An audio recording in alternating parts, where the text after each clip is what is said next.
सुप्रभात। सच्चे सुख की चाह में, यह हमारी आज की आध्यात्मिक चर्चा का विषय। सच्चे सुख की चाह में।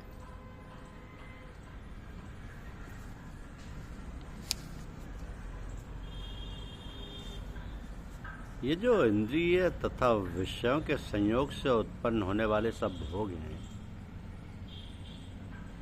यद्यपि विषयी पुरुषों को सुख रूप भासते हैं, तो वे दुख के ही हेतु और अनित्य हैं। विवेकवान पुरुष उनमें नहीं रमता। जो सुख इंद्रियों और विषयों के संयोग से उत्पन्न होकर आरंभ में अमृत की तरह और परिणाम में विष की तरह प्रतीत होता है, वो सुख राजस कहा गया है। राजस। विश्व में सभी प्राणी सुख की चाह में अनवरत प्रयत्नशील हैं, किंतु वह प्राप्त कितने लोगों को हुआ, इस पर यदि विचार किया जाए तो शून्य ही हाथ लगेगा। इसका तात्पर्य यह नहीं कि वह अनुपलब्ध है। यदि वह है तो किसी न किसी को अवश्य ही प्राप्त हुआ होगा, तभी तो लोग उसकी प्राप्ति के लिए अथक प्रयास कर रहे हैं। किंतु वह मिल क्यों नहीं रहा, इस पर भी विचार करना चाहिए। हमें तो लग रहा है कि हम सुख की खोज में दिग्भ्रमित हो गए हैं। वह जहाँ स्थित है ठीक उसके विपरीत हम उसे ढूंढ रहे हैं। जैसे मृग के नाभि में कस्तूरी है और वह उसके लिए जंगलों में भटकता है। तो कबीर ने ठीक ही कहा कि धोबिया जल बीच मरत प्यासा। धोबिया जल बीच मरत प्यासा। आज प्राणी सुख को धन में, ऐश्वर्य में, महल में, कार में, स्त्री पुत्र आदि नश्वर एवं अनित्य स्थानों में ढूंढ रहा है। तो कहाँ से प्राप्त होगा? यहाँ तो केवल दुख ही दुख है।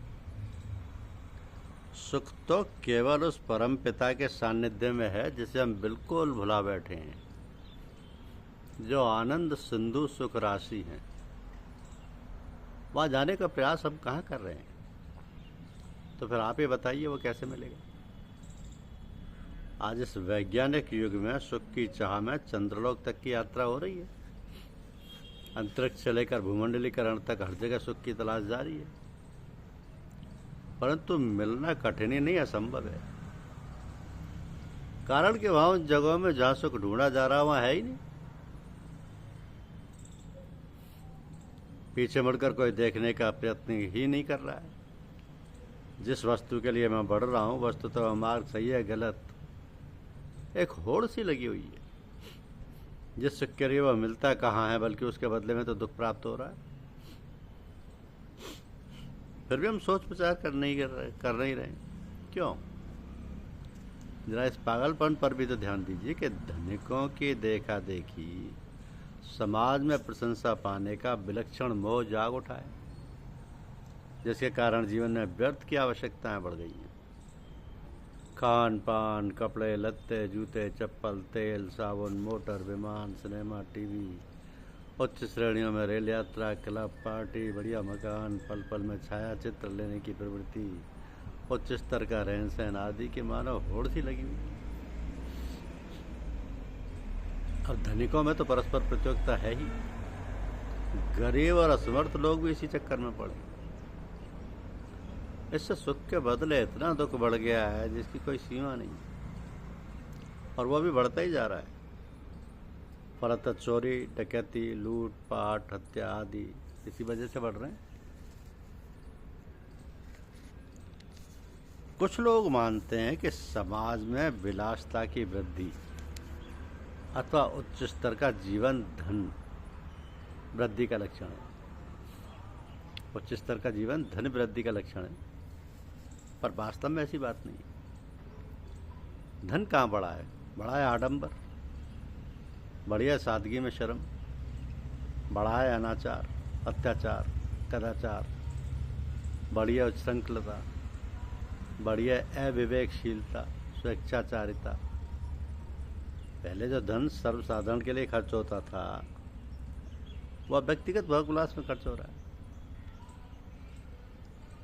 पहले धन व्यय से किसी का भला होता था और उससे अपनी हानि के सिवा कुछ नहीं हो रहा है। सभी अभावग्रस्त एवं दुखी हैं, किसी को भी शांति नहीं। घर में बीमारी है पर दवा के लिए पैसे नहीं है, कहीं नौकरी नहीं है, कहीं व्यापार नहीं चलता, कहीं लड़की के विवाह की चिंता है, कहीं लड़कों की शिक्षा का भार वहन करना कठिन हो रहा है। जीवन कष्टों और दुखों का भंडार बन गया है। इतने पर भी विलासता और आडंबर पर तो खर्च करना ही है, करना ही पड़ेगा। उच्च स्तर कायम रखने हेतु कैसी विडंबना है ये।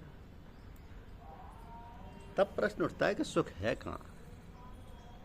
इसका बड़ा ही सरल उत्तर है, जो आनंद सिंधु सुख राशि प्रभु हैं उधर जाने पर अथाह सुख और आनंद है।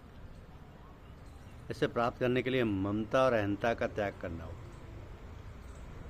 प्रभु की उदारता और दयालुता का बड़ा ही मार्मिक चित्र गोस्वामी तुलसीदास जी ने रामचरितमानस में खींचा है कि सुन मुन तो ही कहूँ सहरोसा, भजई ज मोहि तज सकल भरोसा, करऊँ सदा तिनके रखवारी, जिम बालक राखे महतारी। यही सच्चा सुख है और मनुष्य तन पाने की सार्थकता इसी में है, ये जो मनुष्य तन पाया है।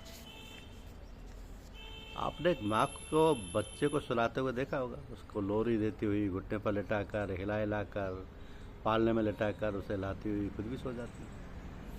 घास काटने वाली दराती के संगीत में खो जाता है घास काटने वाला। महिलाएं कुएं से पानी लेकर आते समय सिर पर दो दो घड़े रखे हुए आपस में खूब देर तक बातें करती रहती हैं। साइकिल चलाने वाला कुछ दिन चलाने के बाद हाथ छोड़कर चलाने लगता है। ये सब ही काम, यदि इसे काम कहा जा सकता है तो कितनी सहजता से कर लेते हैं। कोई श्रम नहीं, कोई चिंता नहीं, कोई तनाव नहीं, बस हो जाता है अपने आप। उनकी क्रियाओं में एक लय है, एक धुन है, बेशक होकर सब बोल जाते हैं और हाँ, इन सब ही में 100% मौजूद रहते हैं, 100% प्रेजेंट। उस समय और कहीं नहीं, बस वहीं है जहाँ है। उन्हें ये भी पता नहीं रहता कि वो कुछ कर रहे हैं। ये सभी क्रियाकलाप ध्यान है, पूर्ण एकाग्रता है। यहाँ पूर्ण उपस्थिति उस समय में, उस क्षण में, बे और कहीं नहीं है। ध्यान भी इतना सहज हो जो कि मालूम ही ना हो कि ध्यान हो रहा था। जीवन का ऐसा अंग बन जाए जो निरंतर एक सा रहे, बिना किसी उतार चढ़ाव फेर बदल के। ध्यान ही सब क्रियाकलापों में निरंतर लगा रहे। पूर्ण एकाग्रता और मनोयोग, यही ध्यान का सिद्ध होना है।